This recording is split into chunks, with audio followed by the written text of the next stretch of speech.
Hello friends, आज मैं आपको बताऊंगी एक बहुत ही अच्छा प्लांट जो मैं करके के आई हूँ। आप सब लगाना चाहोगे, हमारे भारत देश में सर्दियों में बहुत अच्छा लगता है। ये है स्ट्रॉबेरी, छोटू सा स्ट्रॉबेरी का प्लांट है। कल मैं लाई हूँ, मुझे ना ये 30 रुपीज़ का मिला है। बट मेरा बहुत मन था लगाने का, इसलिए मैं लेके आई हूँ। बड़ा प्लांट तो इसका कॉस्टली मिलेगा, इसलिए मैं इसका छोटू सा प्लांट लेके आई हूँ। जस्ट सीडलिंग है, ये देखिए कोकोपीट में लगाया हुआ है नर्सरी वाले ने।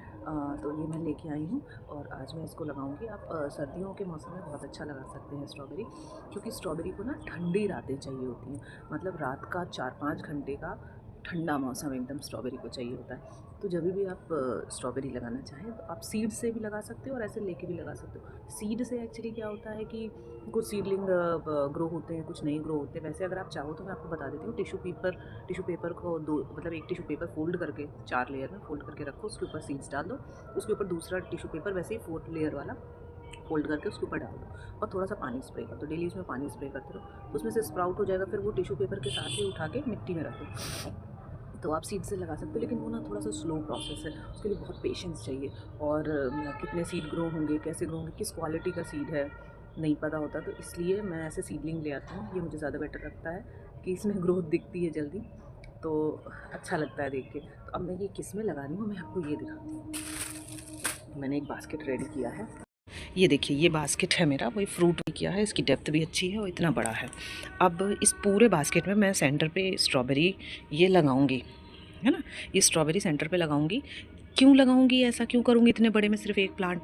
क्योंकि स्ट्रॉबेरी जो है ये एक रनर है।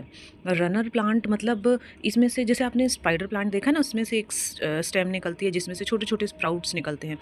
वैसे ही स्ट्रॉबेरी होता है। इसको अगर मैं यहाँ पे सेंटर में मानिए ऐसे लगा देती हूँ, तो इसमें से फिर जो स्प्राउट निकलेंगे ना, उनको अगर मिट्टी मिलती है, उनको मतलब मिट्टी से वो टच होते हैं, सॉइल से टच होते हैं, तो वो भी एक अलग प्लांट बन जाते हैं। तो ऐसा मैं सोच रही हूँ कि इसमें से एटलीस्ट 4 प्लांट तो और बन जाएंगे, तो ये पूरा भर जाएगा। और जब इसमें स्ट्रॉबेरी आएंगे, जब ये इसमें से रनर निकलेंगे, तो मैं आपको उसका वीडियो भी दिखाती रहूँगी, ताकि आप भी देखते रहें। ठीक है, तो अभी इसको लगाने का प्रोसेस शुरू करती हूँ। अब देखिए, मैं इसमें से ना इसको अलग नहीं करूँगी, क्योंकि ये सिर्फ कोकोपीट में, मैं इसकी रूट को अभी डिस्टर्ब नहीं करना चाहती। बहुत छोटा है, उसमें नीचे होल है ऑलरेडी। तो मैं इसको, ये यहाँ से कट भी है, तो इसी टाइप से देखिए रूट कितनी अच्छी इसमें डेवलप हुई है। एक्चुअली नर्सरी वालों के पास ना सीड्स बहुत अच्छे क्वालिटी के होते हैं।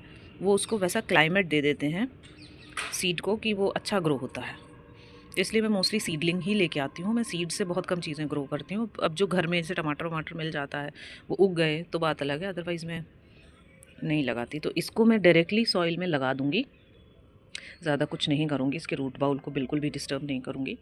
तो आप देखो मैं कैसे लगाती हूँ, प्रोसेस आपको दिखाती हूँ।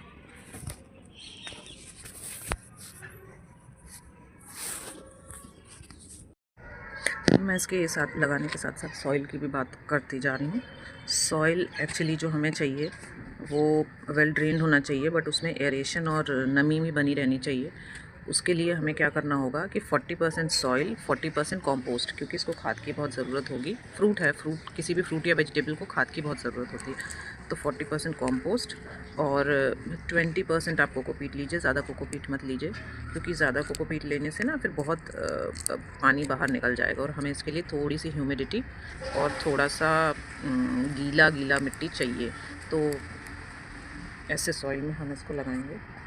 ठीक है, बस इसी तरह से मैं लगा दूँगी। मैंने जैसे बोला, मैं रूट बाउल को ज़्यादा डिस्टर्ब नहीं करना चाहती, रूट्स अपने आप ग्रो हो जाएंगे। और इसके लिए कुछ चीज़ें मैं आपको बता दूँ। अपने आसपास मॉइस्चर चाहिए, ठंडक चाहिए, मॉइस्चर चाहिए।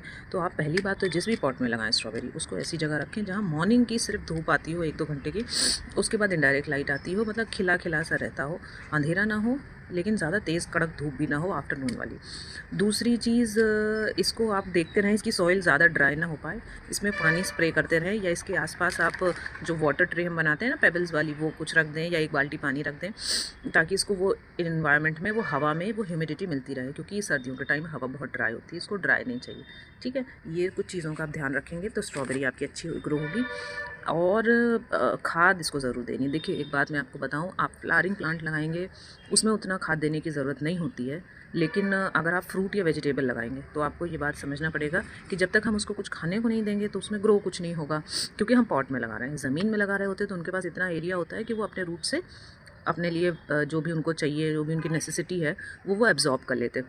बट हम पॉट में लगा रहे हैं तो उसमें लिमिटेड मिट्टी है और वो ही मिट्टी है जो हम डाल रहे हैं, तो उसमें कितने न्यूट्रिशन हैं क्या है हमें नहीं मालूम, और प्लांट को तो न्यूट्रिशन चाहिए तभी वो फ्रूट बनाएगा। तो इसके लिए आप, अगर आप नॉर्मल ऑर्गेनिक खाद यूज़ करना चाहते हैं तो 15 डेज़ में आप कॉम्पोस्ट डाल सकते हैं। कॉम्पोस्ट बेस्ट है, वर्मी कॉम्पोस्ट या नॉर्मल कॉम्पोस्ट, आपका किचन गार्डन का कॉम्पोस्ट भी आप डाल सकते हैं। उसके अलावा अगर आपको लगे कि इसमें कुछ फंगस या कुछ माइट्स कुछ लग रहा है, ऐसा आपको लगे, तो आप नीम ऑयल स्प्रे कर सकते हैं। अगर लीव्स में प्रॉब्लम लग रही है तो आप नीम ऑयल स्प्रे कर दीजिए। अदरवाइज़ मिट्टी में थोड़ा सा एंटी फंगल पाउडर जो आता है साफ़ या कुछ ऐसा, वो मिला सकते हैं आप, या नीम खली एक मुट्ठी मिला सकते हैं। तो ये करने से आपका प्लांट हेल्दी रहेगा। और 15 डेज़ में कंपोस्ट देते रहिए। पानी का ध्यान रखिए कि गीली मिट्टी हल्की हल्की गीली रहे, मॉइस्चर रहे बस। और फिर देखिए आपकी बढ़िया बढ़िया स्ट्रॉबेरी ग्रो होंगी। ये प्लांट आपको वापस से वीडियो में दिखाऊंगी जब इसमें अच्छी ग्रोथ हो जाएगी। चलिए फिर नेक्स्ट वीडियो में मिलते हैं। अगर आपको किसी प्लांट का, किसी का वीडियो चाहिए, आप किसी की इन्फॉर्मेशन लेना चाहते हैं तो मुझे कमेंट ज़रूर करिएगा। मैं आपको उस प्लांट का या उस वेजिटेबल का वीडियो आपको ज़रूर बना कर दूँगी। चलिए फिर नेक्स्ट वीडियो में मिलते हैं। बाय।